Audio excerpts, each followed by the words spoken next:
Hello and welcome to Byju's Exam Prep IAS. Welcome to the big news. The topic for today's discussion: India bans wheat exports. Before we understand what this topic is all about, a quick gentle reminder about Target Prelims 2022. As part of the initiative, our tomorrow's session would be with respect to science and technology, which will be the first video. Please do tune in from 7:30 to 9:30 p.m. on our YouTube channel. Let's get started and try and understand what is this topic all about. There was a notification issued by the Directorate General of Foreign Trade. According to this notification, India has banned wheat exports with immediate effect as part of its steps to control the spike in the prices. Why did the government of India ban it? That is because of multiple reasons. We did discuss in our last week's CNA as well.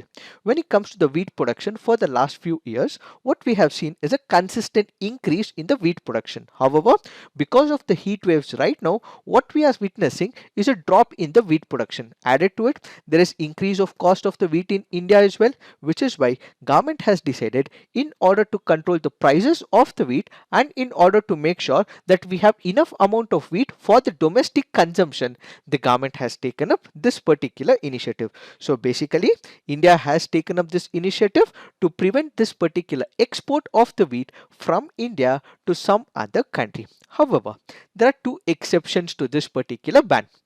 What are these exceptions? One, let's say for example there is another country, let's say a country like Egypt, or let's say a country like Turkey has come into an agreement with India, where the government of India has entered into a contract with these countries, whereby the government of India has already told them that we would be sending the wheat in such cases, because we have to protect the food security of some other country. In such cases, exports will not be banned. So what is happening here? When the country's governments have entered into agreement for the food security of another country, then exports can be made. And at the same time, if there are exporters who've already given letters of credit that they would be sending wheat, in such cases this ban would not have any restriction. So if they have already entered into an agreement before this notification was released, in that case there is no ban on export. These are the two exemptions that are given by the government of India. Now the question is, what is the reason behind the ban?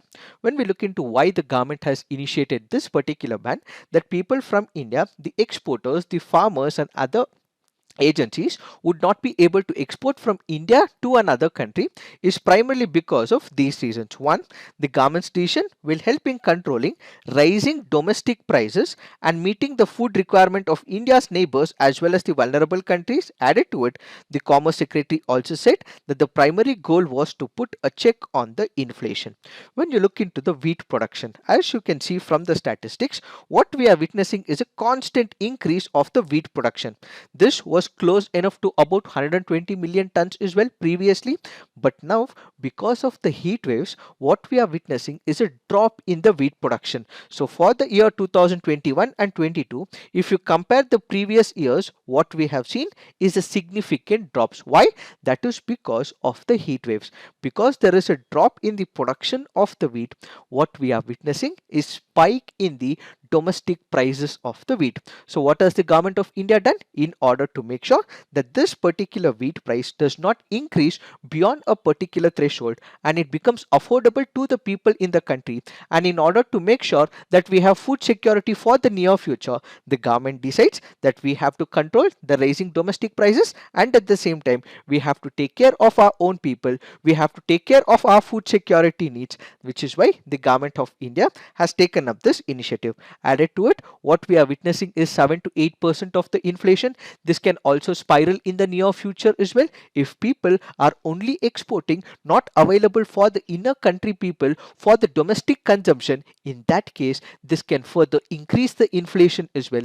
Ultimately, what we will have is larger repercussions that we the Indians may have to face. In April 22, the wheat inflation was about 9.59%, but the overall cereal inflation was about 5 5.96%, which is why to keep a check on all these parameters, the government of India has taken up this particular initiative.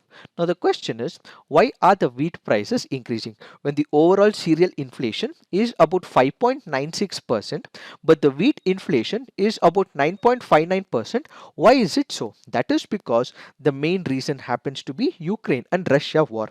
When we speak about Ukraine and Russia, they accounted for third of the global wheat and barley exports. However, since Russia's invasion, Ukraine's ports have been blocked and civilian infrastructure and grain silos have been destroyed as well. As we have discussed in the past as well, when it comes to Russian invasion of Ukraine, what we are witnessing is no exports from these countries. When you look at wheat, it was being exported by Ukraine, it was being exported by Russia as well. Now, because they are engaging in war in all those areas where wheat production units were present, where these wheat was exported to multiple other countries in Europe, United States of America, and African countries, they are not able to get these wheat, and ultimately this has become a major deadlock. Now, if you look into the image, when you look at October 2021, November, December, and Jan 2022 and Feb 2022, everything looked normal. It was only when Russia starts invading, as shown in the picture, that is when the wheat prices start increasing as well. So the major problem as to why there has been a boost or an increase in the wheat prices is because of the major factor, which happens to be Russia invading Ukraine. Added to it, as we know, whenever there is rise of the prices for the wheat, what would happen? Many people would want to extract benefits from it. Why? Because globally we are not able to get enough amount of wheat, so people in our country will want to export more wheat. Why? Because there is more wheat prices as well. As a result, you would have some of the private agencies, you would also have private contractors as well, who have kept up large quantity of wheat. They have purchased large quantity of wheat from the farmers and they are exporting at a higher rate. Why is that we have this particular scenario? That is because, one, the farmers themselves are keeping up to these wheat supplies, and they also want to ensure that they have better prices, which is not wrong at all.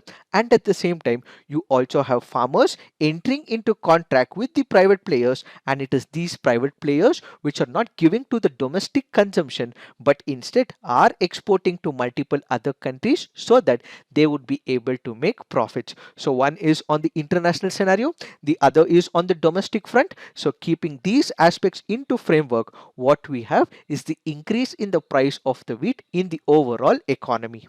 What is the significance of this move? How will it help the country? This will basically calm down the market prices of the wheat. When you look into the last few months, what we are witnessing is increase of the wheat prices. As a result of this particular move, there would be few private players who would not be able to sell it, or they would not be able to export to a foreign country.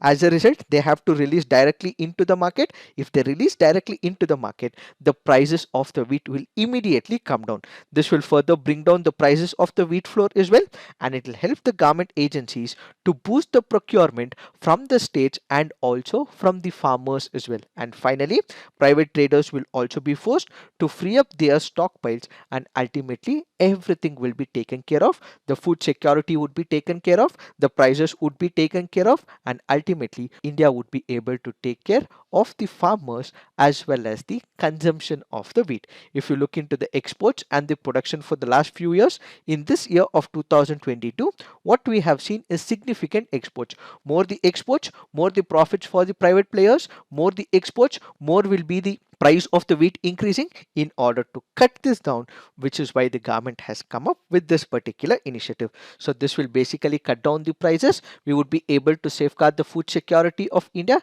and ultimately people would be able to procure wheat and the wheat products at a cheaper price. But this has also raised couple of criticisms. What are these criticisms? One, this ban is assumed to be an anti-farmer move. Why?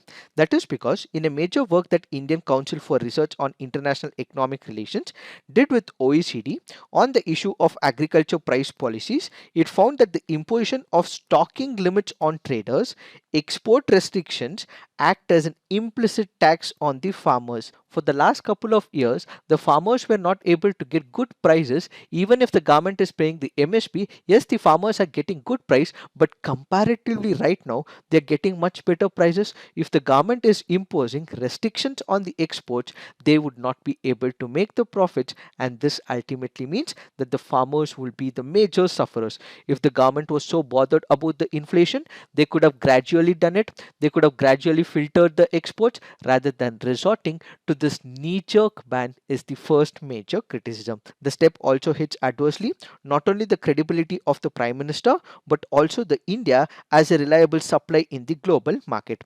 When it comes to India, we had the Prime Minister of India who had promised in the 2+2 summit that India will be exporting, India will not have any restrictions whatsoever, India will also export wheat to multiple other countries as well. But with this particular ban, it conveys that India does not have a credible export policy, as it can change its stance whenever it wishes to. This also shows that we do not have a stable export policy.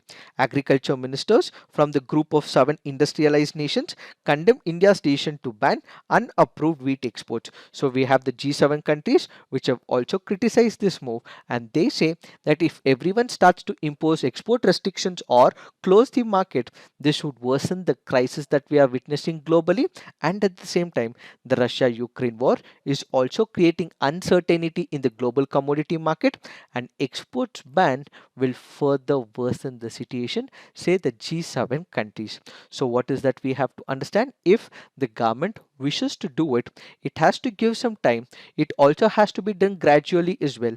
And if it is only about the inflation, this has become a global phenomenon right now, as it is caused by excessive liquidity injected by central banks and loose fiscal policies around the world. So, India's wheat export ban will not tame inflation at home, but instead, it is an anti farmer move, is some of the criticisms with respect to this article. It is this that we have to understand with respect to this article. So, this is it for today. Thank you for watching. All the best.